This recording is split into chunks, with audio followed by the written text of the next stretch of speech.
আজকে কেমন খেললো বাংলাদেশ জিম্বাবুয়ের সাথে দ্বিতীয় টি-টোয়েন্টিতে। আজকের যে খেলাটা এটা মোটেও আমার ভালো লাগেনি। কারণ কি জানেন? বাংলাদেশের স্কোর কত? ১৮৭ রানের টার্গেট দিয়েছিল। এই রানটা এত হতো না। শেষে যদি সাইফুদ্দিনের সেই অসাধারণ ক্যামিওটা না থাকতো। তিনি যে ৪টি ছয় মারলেন এবং ১০ বলে ৩২ রানের অসাধারণ একটি ক্যামিও। সেটা দলকে একটি ফাইটিং টোটাল এনে দিয়েছে। তা না হলে বাংলাদেশ সেই একই অবস্থা হতো প্রতিদিনের ন্যায়। বাংলাদেশের দৌড় এই ১৬০, ১৭০ এর বেশি না। সাইফুদ্দিন এই ক্যামিও না খেলতেন তাহলে তো আজ বাংলাদেশ সেই ভরাডুবি, সেই গ্লানি নিয়ে মাঠ ছাড়তে হতো।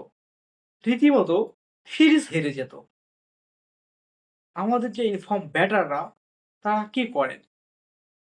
তাহিদ হৃদয়, তারপর আছেন ইমন। সে তো বারবারই ব্যর্থ হচ্ছেন।